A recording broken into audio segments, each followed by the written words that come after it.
गांधीनगर में भूमाफियाओं के हौसले किस कदर बुलंद हैं, इसकी बानगी मंगलवार को गांधीनगर में उस समय देखने को मिली जब अवैध टावर लगे जाने की सूचना मिलने पर मौका मुआयना करने गए पटवारी के साथ ही भूमाफिया के परिजनों द्वारा न सिर्फ दुर्व्यवहार किया गया बल्कि पटवारी की जेब से उसका आई कार्ड छीनने की भी कोशिश की गई। गांधीनगर की टैगोर वार्ड के रहवासियों ने आरोप लगाया कि वीना चार्ली स्कूल के सामने शेष राम मीणा द्वारा सरकारी जमीन पर मकान बनाकर उस पर अवैध रूप से फर्जी दस्तावेज प्रस्तुत कर टावर लगाने की अनुमति ली गई। जांच करने गए पटवारी अमित जायसवाल ने जमीन को सरकारी और अवैध पाया और पंचनामा बनाकर भेज दिया है।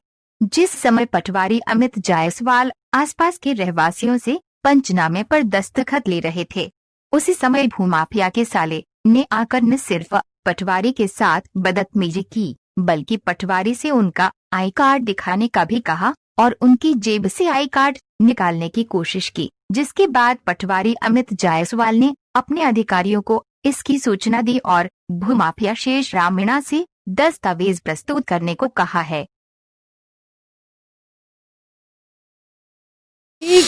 हम लोग पहले थाने गए थे, थाने वालों ने बोला कि हमारा वर्क नहीं है, आप कलेक्ट्रेट के पास जाइए। देन हमने सबने प्रोसेस की, हम लोगों ने इनके साथ कोई बदतमीजी नहीं की। देन हम लोगों ने एक विवाद किया था जिसपे इन लोगों ने बोला कि इसने हाथ जोड़कर हम लोगों से बोला था कि अब मैं काम नहीं लगाऊंगा, अब मैं कोई टावर नहीं खड़ा करूंगा। इसका भाई था केशर सिंह मीणा, उसने भी ये बोला था। देन उसके टाइम पे प्रेजेंट थे हिंगो रानी सर भी थे और कम से कम यहाँ पे 200 जन थे। देन सर हम लोगों को लगा कि ये मान जाएगा। देन लॉकडाउन कंप्लीट होने के बाद देन नेक्स्ट मंडे से इसने फिर से काम स्टार्ट कर दिया। देन हम लोग इससे कुछ नहीं बोलते। देन हम थाने गए, थाने वालों ने बोला कि आप कलेक्ट्रेट के पास जाइए। देन हम लोग कलेक्ट्रेट के पास अपील करने गए थे, तो वहाँ पर हमने अविनाश जी को फेस टू फेस लेटर देकर आई, तो उन्होंने बोला था आपकी फाइल SDM को फॉरवर्ड की जा रही है, जिसका अभी तक कोई रिजल्ट नहीं। आज एक अधिकारी आए थे, कहाँ से आए थे, राजस जी से, वहाँ से। देन उसके साथ उन्होंने कार्रवाई की, ज़मीन की देखरेख करी थी, क्योंकि ये सारी शासकीय भूमि है जिसके ऊपर ये टावर लगाया जा रहा है। पहले वर्तमान में ये भूमि एक प्लॉट था, इसके ऊपर कोई कब्जा नहीं था, कोई नहीं था, बस ऐसी पड़ी हुई थी जिसके ऊपर ये लोग घर बनाकर टावर लगा रहे हैं। देन वो हमारी मदद के लिए भेजे गए थे गवर्नमेंट की साइड से, इन्होंने उसके साथ बदतमीजी की, उसका आइडेंटिटी कार्ड खींचा एंड देन पर वो अपनी कार्रवाई करके गए। राजस्व विभाग के जो अधिकारी आए थे उन्होंने क्या मुआयना करा यहाँ का? जी सर, उन्होंने पूरी कार्रवाई की थी। देन उनने पूरे मोहल्ले का पंचनामा बनाकर लेके गए और उन्होंने ये बोला है कि आपकी हेल्प की जाएगी। Thank you. ये शिकायत तो ये है कि अब पूरा देश कोविड-19 से जूझ रहा है और दूसरी बात जो ये टावर लगा रहे हैं इससे कई प्रकार की बीमारियां रहेंगी, जो बच्चे हैं उन पे प्रभावित करेगी और जो बुजुर्ग हैं उन पे भी बहुत प्रभावित करेगी। इसकी कई शिकायतें करी हैं? इसकी शिकायत लिखित में हमने कलेक्टर महोदय से भी किया है, थाने के अंदर भी यानी कि एक आवेदन दिया है, मगर उसके बाद भी हमारी कोई सुनवाई नहीं हुई।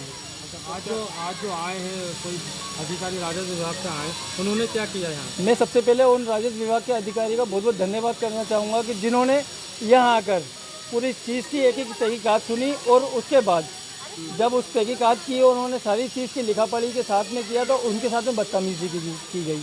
किसके द्वारा बदतमीजी की गई? ये शेषराम मीणा है, उसका साला है लोकेश है, उसने उनके साथ में कॉलर पकड़ा, उनका आइडेंटिटी प्रूफ मांगने लगा। राजस्व विभाग के अधिकारी जो आए थे पंचनामा जी, ये जगह सरकारी है या किसी की प्राइवेट? पहली बात तो ये जगह सरकारी है और इसका पट्टा सिर्फ 15/30 का होता है और ये 15/30 के में तो निर्माण आप खुद ही देख रहे हो, एक महल खड़ा कर दिया है, उसको तो ये भी नहीं दिख रहा कि यहाँ बच्चे और बुजुर्ग महिलाएं, उसको तो सिर्फ अपना पैसा कमाने से दिख रहा है।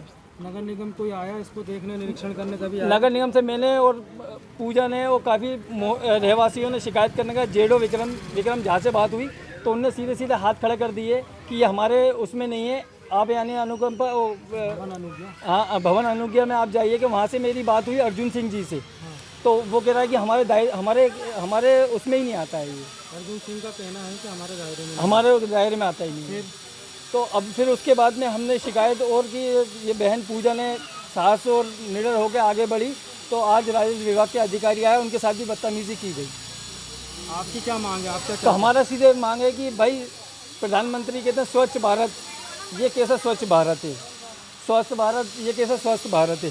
जब मोहल्ले एक ये इस्लाम क्षेत्र आता है, गरीबों की बस्ती है, जब इसके अंदर ही यानी कि ऐसी चीज़ें लगा दी जाएंगी जिससे प्रदूषण फैले और बच्चे बीमार पड़े, बुजुर्गों को अटैक का असर पड़े, तो ये कैसा स्वच्छ भारत है? मुझे तो नहीं लगता कि ये स्वच्छ भारत की ओर हमारे प्रधानमंत्री की आह्वान है। मतलब राजस्व विभाग के अधिकारी के अलावा कोई किसी ने भी आपकी किसी ने भी मदद नहीं की हमारी।